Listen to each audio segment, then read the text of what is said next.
Bonjour, voici l'analyse du thème de la nouvelle lune qui aura lieu le 7 septembre à 0h53. Ça c'est l'heure GMT, Greenwich, comme d'habitude. Donc, comme d'habitude, faites votre petit calcul pour savoir quelle heure il sera là où vous vous trouvez dans le monde. Si c'est en France par exemple, il sera 2 heures de plus, tout simplement. Alors, cette nouvelle lune se produit ici, dans le signe de la Vierge, à 14 degrés 40 et quelques minutes d'arc du signe de la Vierge. Pas très loin de Mars, comme vous le voyez, Mars est ici à 24 degrés 50. Il va falloir à peu près 10 heures à la Lune pour rejoindre Mars. Pour rejoindre la longitude de Mars, évidemment. La Lune ne va pas se poser sur Mars, c'est évident. Elle va former ce qu'on appelle un alignement avec Mars. Ça aura un effet important de déclenchement. Déjà, Mars est un déclencheur en lui-même, d'énergie puissante. Et on voit que Mars est opposé à Neptune, dans le signe des poissons. C'est l'eau, le signe des poissons. C'est la terre, le signe de la Vierge. Donc l'eau et la terre se retrouvent, se rejoignent, mais avec cette notion d'opposition, il y a peut-être une notion d'excès. Donc ça peut vouloir dire, encore une fois, des précipitations importantes, une notion, en fait, oui, peut-être d'inondation qui pourrait se manifester à différents endroits de la planète. On a l'habitude d'en voir depuis quelque temps. Le temps, la météo est un petit peu n'importe quoi, n'est-ce pas? Donc, ça continue, mais ça aura un effet aussi sur le plan des mentalités. Je veux dire par là qu'on est tous influencés par les configurations astrales, qu'on le veuille ou non, et Neptune représente ce que l'on a eu tendance à croire, peut-être, ce qu'on a besoin de croire également. Et l'énergie de Mars, qui est le dieu de la guerre, se met au service, plutôt au desservice, si on peut dire, de Neptune, qui représente justement les croyances. Donc est-ce que ça veut dire aussi que c'est une période d'augmentation, pas peut-être du fondamentalisme religieux, qui serait représenté par Neptune, en Poisson surtout, c'est fort, c'est son signe. Et puis, le fait que la Lune arrive à la longitude de Mars peut déclencher aussi des réactions émotionnelles importantes chez certains d'entre nous, en particulier peut-être plus davantage chez les natifs de la Vierge et des Poissons, puisque ce sont les deux signes directement concernés par cette configuration. Peut-être le Soleil est en Vierge, donc fatalement il va y rester plus longtemps que la Lune, puisqu'il ne se déplace que d'environ 1 degré par jour, alors que la Lune se déplace d'1 degré toutes les 2 heures. Ça fait une différence quand même. Ça veut dire que le Soleil sera encore en Vierge pendant une bonne quinzaine de jours, et pendant cette bonne quinzaine de jours, il continuera d'être opposé à Neptune, ou tout au moins au signe des Poissons. Et ça aura un effet, bien sûr, sur l'énergie de Neptune, qui représente ce que je viens de vous expliquer, entre autres, bien sûr. Donc, il est possible que certaines personnes, plus que d'autres, bien évidemment, déçues, désillusionnées même, par des promesses qui n'auraient pas été tenues, par des croyances qui ne rejoindraient pas la réalité, ou la réalité qui ne rejoindrait pas les croyances, pourraient avoir des réactions hostiles, représentées par Mars. Ça peut représenter des réactions sociales aussi, par rapport à une situation globale qui n'entre pas vraiment dans les paramètres qui peuvent avoir été ceux qui ont été promis, disons, ou qui ont été évalués, envisagés, espérés. L'espoir est représenté par Neptune également. Donc c'est peut-être aussi cet espoir qui sera plus ou moins déçu et qui peut déclencher des réactions hostiles. Oui, pourquoi pas, pourquoi pas. Cela dit, cette conjonction Soleil-Lune est en harmonie avec Uranus. C'est une bonne chose, parce qu'Uranus représente quelque chose qui change, une nouveauté, un renouvellement, peut-être même une invention, une découverte. Pourquoi pas? Quelque chose de très original et d'inattendu, qui pourrait tout à coup se manifester au moment de la nouvelle lune un peu avant aussi, puisque on voit que la nouvelle lune se produit à 14 degrés, presque 15 d'ailleurs. Hein. Pour que la lune parcourt 15 degrés, il lui faut à peu près 30 heures. Donc ça veut dire que 30 heures avant cette nouvelle lune, l'énergie de la nouvelle lune va commencer. Et elle va continuer une vingtaine d'heures après. Donc elle dure en fait à peu près 2 jours et demi, hein, cette énergie de la lune dans un signe. Donc c'est pendant cette période que l'énergie d'Uranus pourra se manifester aussi, par le truchement, oui, peut-être d'une bonne nouvelle, d'une découverte ou quelque chose qui va changer aussi la vie de certains, de façon radicale et très positive. Puisque le lien qu'il y a entre ces deux éléments ici, hein, entre ces deux signes d'ailleurs, Taureau et Vierge, qui sont des signes de terre, est un lien particulièrement bénéfique, a priori porteur en tous les cas, de satisfaction potentielle. Donc, les natifs de la Vierge peut-être, ou les natifs du Taureau aussi, puisque c'est en Taureau que se trouve Uranus, seront peut-être plus particulièrement concernés, d'accord, mais globalement, nous faisons tous partie de ce zodiaque. Donc nous avons tous quelque chose en Vierge ou en Taureau, que ce soit une maison ou un astre ou un élément quel qu'il soit, il est évident que ça peut avoir un effet très positif dans nos vies. Donc il y a d'un côté Neptune qui crée un peu la confusion, il faut bien le dire, et qui peut réveiller aussi certaines tensions, voire des colères même qui sont représentées par Mars. Puis de l'autre, on a quand même cette énergie uranienne qui montre qu'il faut aussi faire confiance en l'avenir, qui est représenté d'ailleurs par Uranus. C'est Uranus qui représente le changement, donc le changement, il ne se fait que dans l'avenir, il peut être évidemment présent, mais il a des répercussions sur l'avenir. Donc très bien, a priori, il y a du pour et du contre. Il y a aussi un effet d'ambiguïté dans une autre configuration avec Chiron. Vous voyez cette ligne ici, je ne sais pas si vous pouvez la voir en vert sur votre écran, mais elle est verte en tous les cas, je peux vous le dire.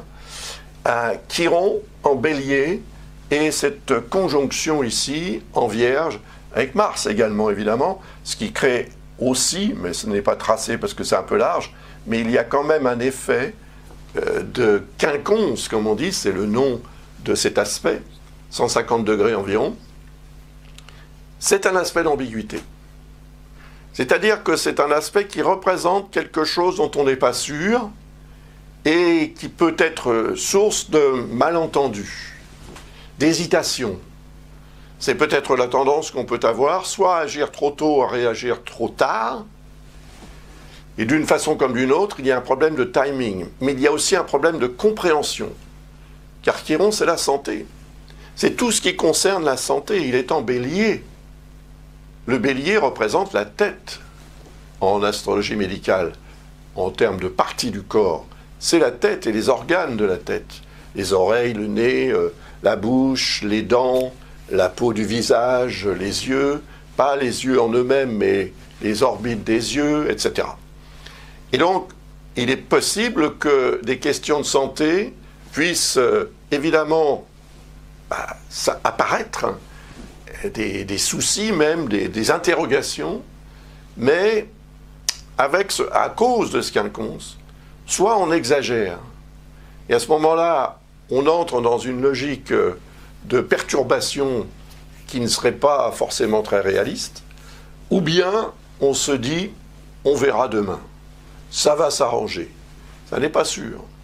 Donc le mieux, en fait, c'est quand même de prendre les choses en main dès qu'un symptôme, par exemple, apparaît. S'il s'agit d'une question de santé, mais ça peut être aussi la santé de vos affaires, dans un domaine ou dans un autre. Ça peut être la santé familiale, ça peut être la santé financière, etc. Je le répète assez souvent, ça, donc normalement vous devriez l'avoir compris maintenant. C'est au sens large du terme, mais ça peut être au sens le plus strict du terme. Donc, qu'est-ce qui va se passer au niveau de la santé? Parce qu'on est quand même dans une période où cette question-là est dominante. Il peut y avoir un effet, si vous voulez, de perturbation due à un malentendu, une ambiguïté, quelque chose qui ne passe pas en tous les cas, qui n'est pas compris ou qui n'est pas accepté, ou qui n'est pas acceptable. Donc en tous les cas, à cause de Mars, qui n'est pas très loin, il faut bien le dire, hein, il est là, il est en Vierge, il y séjournera jusqu'au 15 septembre, après il transitera en Balance, mais tant qu'il est en Vierge, il agit sur Chiron qui est en Bélier. Et quand il va passer en Balance, il agira encore sur Chiron, mais par opposition, ce qui peut devenir plus fort. Donc, l'énergie de Mars, il faut quand même la prendre en considération, parce qu'elle n'est pas très loin, cette planète, de cette conjonction Soleil-Lune, qui représente un moment, c'est le début d'un cycle. Donc ce cycle, évidemment, il faut l'envisager par rapport au signe de la Vierge, qui est le signe de la réflexion, de l'analyse, de l'observation des choses, mais peut-être aussi de l'anxiété exagérée. On dit souvent que les natifs de la Vierge sont des gens assez anxieux, inquiets même, et parfois même un peu hypocondriaques. Donc les questions de santé, c'est vrai qu'elles vont être certainement à l'ordre du jour pour de nombreuses personnes, ça c'est certain, et les questions aussi d'ordre professionnel, le travail et la santé, c'est lié. Donc c'est ce lien qui sera peut-être un petit peu compliqué à faire à certains moments. Quand la Lune va arriver à la longitude de Mercure, le 8, donc le lendemain, elle va avoir un effet sur ce lien. Vous voyez ici, c'est une conjonction intéressante qui est en harmonie avec Mercure, qui représente la communication et les capacités justement de partager aussi des idées et des informations, donc des nouvelles. Et en Balance, c'est tout ce qui a trait à la justice, à l'harmonie et au bien-être qui peut en découler. Il y a un lien très bénéfique avec cette conjonction ici, Lune noire, nœud nord. Alors, elle est intéressante cette conjonction quand même, parce que la Lune noire représente les zones d'ombre, l'inconnu, ce qu'on nous cache, ce qu'on cache aussi soi-même. Voilà, c'est en fait le no man's land quelque part. Alors que le nœud nord représente ce vers quoi on doit tendre dans la vie. Allons-nous devoir tendre vers cette zone d'ombre représentée par la Lune noire? Si c'est le cas, Mercure va nous aider intellectuellement, mentalement, cérébralement, à comprendre, à voir les choses en fait telles qu'elles sont, peut-être. Donc à découvrir et à partager aussi ce qu'on aura découvert. Donc dans votre vie, ça peut avoir un effet très intéressant sur la capacité à mettre des mots, à mettre en lumière et à intellectualiser aussi quelque chose qui peut n'être au départ qu'une appréhension, qu'une intuition, qu'une présomption. Et tout à coup, ça devient plus clair, parce que le nœud nord représente cette volonté qu'on a d'aller vers ce qu'il représente, ce qu'il touche, ce qu'il concerne dans le thème. Et là, il se trouve évidemment en Gémeaux. Alors c'est encore plus intéressant et important, parce que le signe des Gémeaux, c'est le signe de Mercure, n'est-ce pas? Et ce Mercure est en Balance, en harmonie avec cette conjonction. Et de l'autre côté, en harmonie avec Saturne, qui lui-même est en harmonie, évidemment, avec cette conjonction Lune noire, nœud nord. Vous voyez, ce triangle-là, c'est ce qu'on appelle un triangle d'air. Saturne est un astre qui représente les réalités, qui représente aussi le côté sérieux, le côté raisonnable, le côté rationnel de la personnalité de tout un chacun.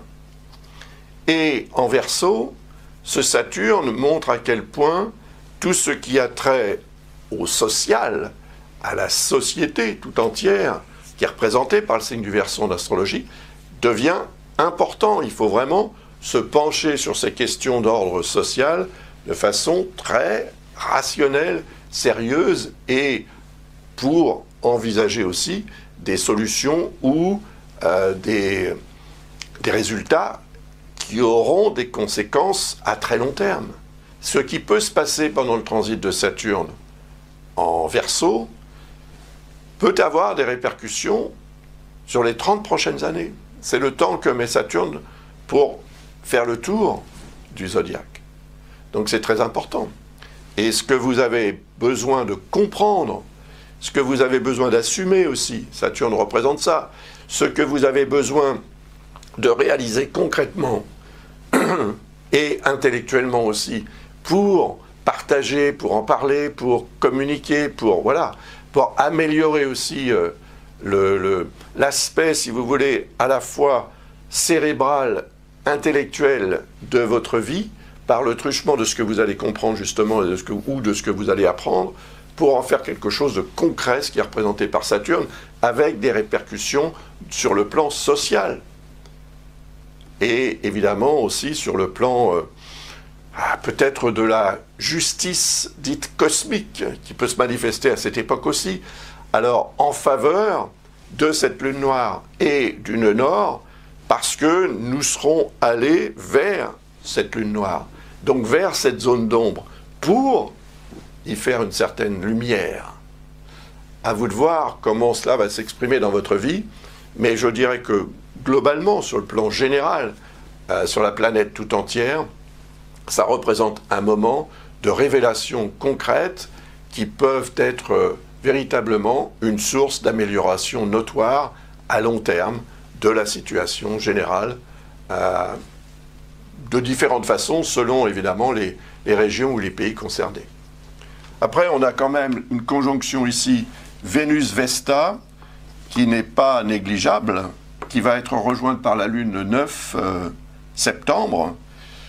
On voit qu'elle est en harmonie avec Jupiter, qu'elle est également en dissonance avec Pluton et au quinconce de Neptune. Quant à Mercure, il est aussi opposé à Chiron.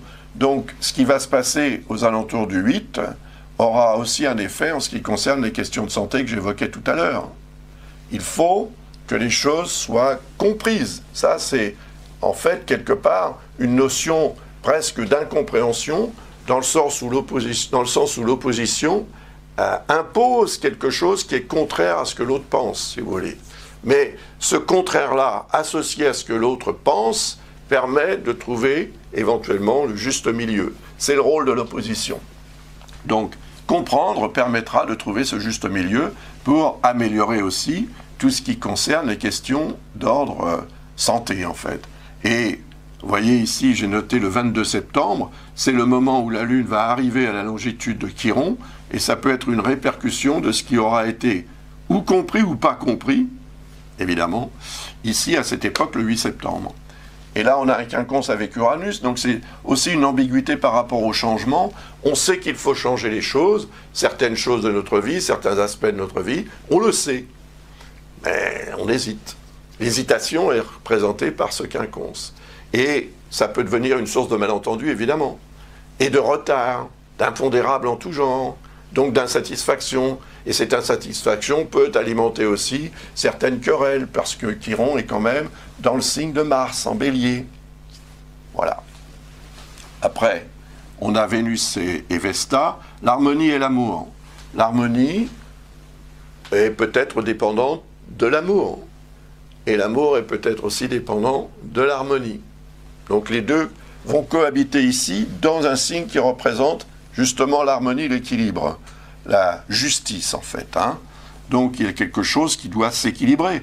La dissonance avec Pluton montre la nécessité aussi d'en finir avec une certaine façon de fonctionner sur ce plan-là, de manière à se libérer, même si ça fait mal, afin de se rendre disponible à autre chose. Et cette autre chose, si c'est représenté par Jupiter, c'est la réussite, parce que Jupiter est en harmonie avec Vesta et Vénus, mais c'est une configuration très positive. Et cette configuration très positive va dans le sens d'une évolution, d'une réussite. Mais il faut y croire. Et il faut aussi avoir, à mon avis, suffisamment de créativité, ce qui serait représenté par Vénus, suffisamment aussi d'équilibre, ce qui sera représenté par Vesta, et suffisamment d'amour également, pour effectivement aller vers cette énergie jovienne qui représente l'évolution, la croissance et les satisfactions qui vont avec. Il y a cependant ici ce quinconce avec Neptune, toujours Neptune, la croyance. Donc c'est vrai que ce que l'on croit, ou ce en quoi l'on croit, eh bien, soit est une source de motivation pour avancer, pour y aller, en fait, pour s'engager dans le processus de réalisation ou de réussite, de bien-être, de satisfaction et tout ce que vous voudrez qui va avec, ou bien le contraire, l'hésitation. On croit, mais on sait que croire n'est pas nécessairement non plus une garantie de réalité. C'est-à-dire que ça ne veut pas dire que ce qu'on croit est le reflet de la réalité sur le terrain. Et ça peut produire une hésitation. Ok, on y croit, mais pas 100% quand même. Vous voyez, ça veut dire qu'il peut y avoir effectivement, à cause de l'hésitation, des malentendus qui en découlent et des erreurs de parcours, en tous les cas, une tendance à remettre peut-être à plus tard. Ce serait dommage parce que Jupiter est là quand même pour indiquer qu'il faut y aller, il y a une opportunité à saisir, il y a quelque chose de très positif qui peut en découler de cette configuration avec Jupiter. Mais Jupiter, finalement, il est entre Neptune et Saturne, il est entre la croyance et la réalité. Donc, à partir du moment où vous êtes convaincu que ce que vous croyez est ce qui va se produire, ce qui va se réaliser, vous aurez davantage de force, c'est vrai, d'énergie active, de volonté et de capacité à atteindre votre objectif, à réaliser votre projet, à réaliser votre rêve. Formidable. Le 12 septembre, la Lune arrivera à la longitude du nœud sud, produisant automatiquement une opposition avec le nœud nord et avec la Lune noire.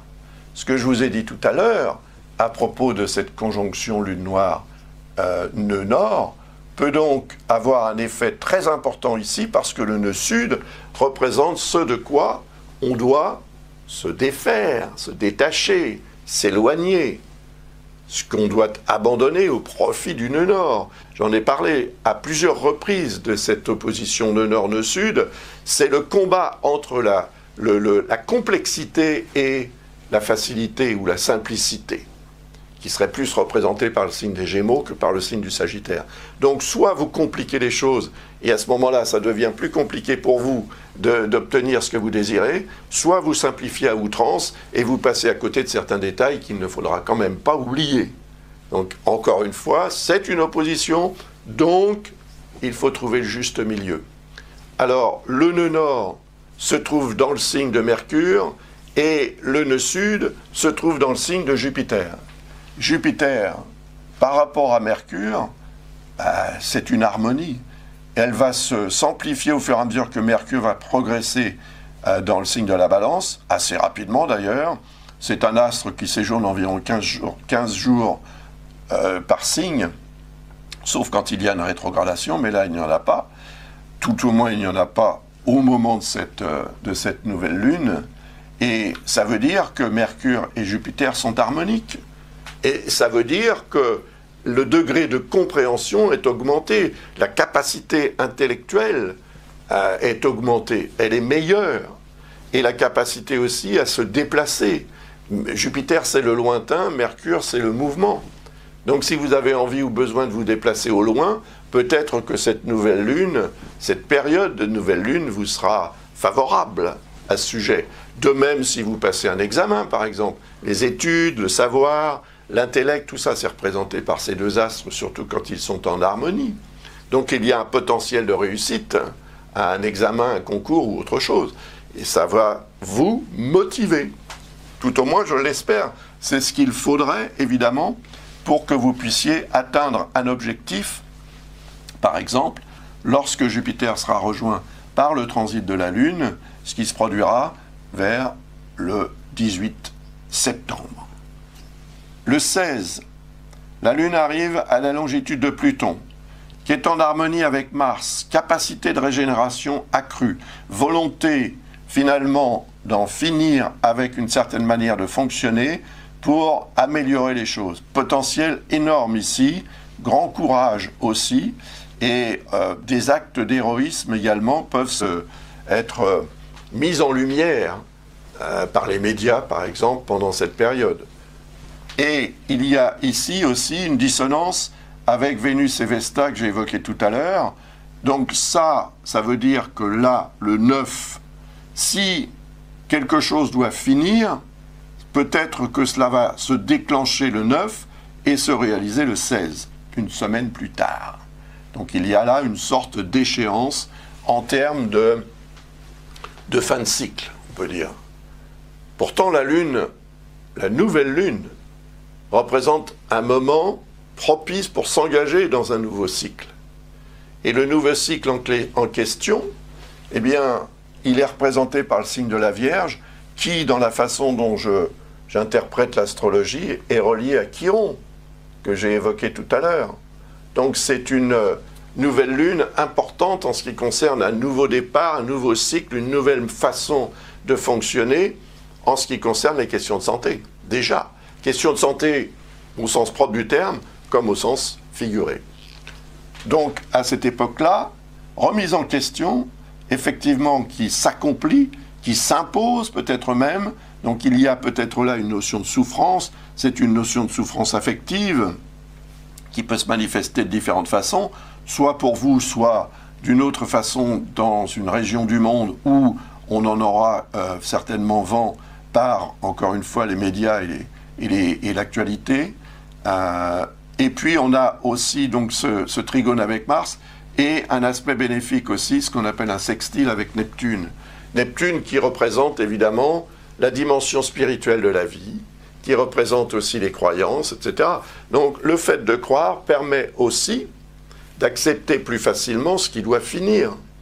Si c'est un être qui disparaît, par exemple, qui décède malheureusement, eh bien, le fait de croire permet peut-être de diminuer la souffrance, en tout cas peut-être de relativiser aussi l'événement avec une perception autre que celle tout simplement de ce départ au sens propre du terme. Évidemment, c'est une souffrance, c'est représenté par Pluton, c'est une souffrance affective, c'est représenté par Vénus, c'est une souffrance qui déstabilise, c'est représenté par Vesta. Et ensuite, Saturne sera rejoint par le transit de la Lune le 17 septembre. Ce Saturne qui est en harmonie avec cette conjonction Lune noire nœud nord, en harmonie également avec Mercure, c'est formidable parce qu'il est aussi en harmonie avec le nœud lunaire sud. C'est un bon signe, ça veut dire que la réalité permet, en s'imposant, de mettre quelque part tout le monde d'accord. En tous les cas, si c'est pas tout le monde, c'est une grande partie. La partie, surtout, des gens qui sont, on peut dire, plutôt de nature saturnienne, c'est-à-dire des gens rationnels. Mais Saturne est en Verseau. C'est le signe d'Uranus. Et Uranus, quant à lui, il est en Taureau. Donc, il est à 14 degrés du Taureau. Le logiciel n'a pas tracé de dissonance, mais il y a une dissonance entre ces deux signes. Et c'est toujours ce tiraillement, en fait, entre le passé et l'avenir qui est représenté par Uranus, entre ce qui est vieux, entre guillemets, Saturne, et ce qui est plutôt jeune, Uranus. Donc, le changement représenté par Uranus, c'est la notion de réforme. Et Saturne représente justement le conservatisme. Donc, plus vous êtes conservateur ou conservatrice, moins vous êtes motivé pour changer. Et ce manque de motivation entraîne évidemment une difficulté d'acceptation des changements qui s'imposent malgré vous. C'est pourquoi il faut, encore une fois, essayer de trouver un terrain d'entente, là, entre ces deux éléments, ces deux aspects, ces deux planètes qui ne s'entendent pas vraiment. Alors peut-être faudra-t-il aller à peu près au mi-point de cette configuration où on trouve la position de Neptune qui représente la dimension spirituelle, c'est-à-dire faire preuve de philosophie pour que la pilule, entre guillemets, soit moins désagréable à avaler. Donc il faudra peut-être, encore une fois, trouver un terrain d'entente qui serait représenté par Neptune, qui se trouve à peu près au mi-point, pas tout à fait, de cette configuration entre Saturne et Uranus. Mais, en dehors de ça, si Neptune représente le côté on va dire le côté philosophe, l'approche philosophique, des difficultés à s'entendre sur le fait que si on change, peut-être que cela va nous priver, partiellement tout au moins, de ce qu'on avait l'habitude d'avoir. Mais c'est le prix à payer pour le changement. Donc soit on l'accepte, soit on ne l'accepte pas. Neptune au milieu peut créer soit un élément de confusion, donc on se laisse faire, ou bien, au contraire, une tendance à voir les choses de façon plus philosophe. Pour accepter, d'un côté, de perdre, de lâcher certains des acquis, et de l'autre, s'engager sur le terrain du changement, du renouvellement, de la nouveauté. Et puis, on a quand même aussi ce grand triangle qui est évidemment très favorable ici à une évolution positive des choses. Et là, on revient à ce que j'ai dit tout à l'heure à propos du passage de la Lune sur Mercure le 8 septembre. Il y aura un lien entre ces deux dates, entre le 8 septembre et le 17 septembre. Parce que là, il peut y avoir une répercussion, une démarche que vous ferez, par exemple. Ceci représente les démarches. Mercure, c'est la communication. Donc, le fait d'utiliser vos capacités intellectuelles pour communiquer, pour exprimer quelque chose, pour faire une démarche bien particulière, peut donner un résultat le 17 septembre. Et là, peut-être une proposition faite ou une révélation également, aux alentours du 8 septembre, peut avoir une répercussion, une conséquence très positive, semble-t-il, aux alentours du 17 septembre. Et puis il y a ce lien évidemment avec le nœud lunaire sud qui renforce l'idée que ce qui doit cesser ici, donc là, peut-être la complexité des choses, pour aller vers la simplification, sera une source justement d'éveil et de compréhension de cette fameuse zone d'ombre que j'évoquais tout à l'heure et qui est représentée par la Lune noire. Et après, évidemment, la Lune va arriver à la longitude de Jupiter, on sera le 18 septembre. Elle produit évidemment, ou elle reproduit, elle renforce cet aspect avec Vesta et avec Vénus. Et ça veut dire que les répercussions de l'opportunité saisie aux alentours du 9 septembre se vérifiera le 18 septembre, avec quelque chose d'assez intense quand même. Bien que Jupiter soit au quinconce de Mars, le quinconce représente un potentiel d'hésitation, ou bien on agit trop tôt, ou bien on agit trop tard. Mars, malheureusement, représente aussi la tendance qu'on peut avoir à faire preuve d'impulsivité, d'enthousiasme excessif. Donc là, on est un petit peu en ballottage. On ne sait pas si être enthousiaste sera une source véritablement de motivation positive pour agir, ou s'il vaudrait mieux attendre. Donc encore une fois, on est dans l'ambiguïté. Et cette ambiguïté, elle se manifeste déjà ici, c'est-à-dire le jour même, dans la soirée de cette nouvelle lune, avec un Mars qui est au quinconce de Jupiter, qui indique évidemment qu'il y a là une opportunité à saisir, qui est représentée par Jupiter, car Jupiter représente les opportunités, en principe, entre autres, qu'on ne saisit pas peut-être, ou qu'on attend de saisir. On se dit, on verra plus tard, peut-être que ce n'est pas une bonne opportunité, peut-être que je vais me faire avoir, etc., etc. Et cela aura peut-être des répercussions vers le 18 septembre. Donc là, on peut prendre conscience qu'on aurait dû agir ici. Mais peut-être qu'ici, on va agir trop rapidement. Et on s'apercevra là qu'on a agi trop rapidement. C'est compliqué, hein? Ben oui. Le fait est qu'il faut trouver, encore une fois, le juste milieu. Le mi-point, c'est toujours un endroit du thème qui permet d'avoir peut-être, de trouver une solution, une porte de sortie. Donc on a Jupiter qui est à 24 degrés, on a ce Mars qui est également à 24 degrés, donc c'est vraiment une configuration puissante, sauf que Jupiter est rétrograde, donc moins actif quand même, un petit peu en stand-by, et le mi-point donc se trouve à peu près au niveau du nœud sud. Ce qui veut dire, libérons-nous de ce qui est compliqué. Pourquoi faire compliqué quand on peut faire simple? C'est une question que je vous pose. À vous de voir comment vous allez y répondre. Parce qu'il y a certainement un moyen. Et c'est ce moyen-là qui permettra peut-être de tirer parti de ce quinconce plutôt qu'il ne devienne une source finalement d'erreurs à déplorer. Après, la Lune va passer à la longitude de Neptune, en fait, juste avant la pleine Lune, qui aura lieu à 28 degrés des Poissons, alors que Neptune est à 22. En plus, il est rétrograde aussi. Et ce, à 23h56 le 20 septembre. Donc le 20 septembre, il y aura cette conjonction avec Neptune. Et elle revient à ce que je disais tout à l'heure à propos du passage de la Lune à la longitude de Mars, le jour de la nouvelle Lune, le 7 septembre dans la soirée.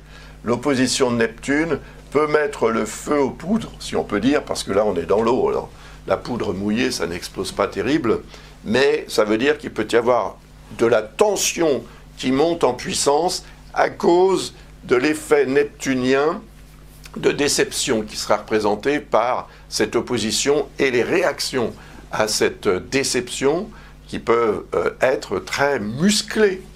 Et si c'est le cas, évidemment, il y aura des répercussions le 20 septembre. Heureusement, cela dit, le 20 septembre, Mars sera déjà en balance, donc il n'y aura plus d'opposition en tant que telle.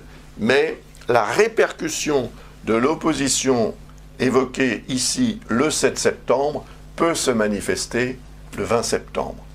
Je vous en reparlerai quand je ferai l'analyse de la pleine lune du 20 septembre, mais pour l'instant, préparez-vous quand même à une période assez intense, comme on veut le voir, parce qu'il y a des astres qui se trouvent ici, entre la nouvelle lune et la pleine lune. Donc fatalement, lorsque la lune arrive à la longitude de ces éléments, de ces astres, elle déclenche leur énergie respective latente, qui est là, qui n'attend que la lune pour s'exprimer. Donc il y aura des rebondissements, ça c'est sûr, c'est une période qui sera intéressante, c'est sûr, aussi, mais parfois un peu déroutante. Préparez-vous, hein, et en attendant, je vous souhaite une belle fin de mois d'août et une agréable rentrée si possible. Soyez prudents et prenez soin de vous. Au revoir, à bientôt.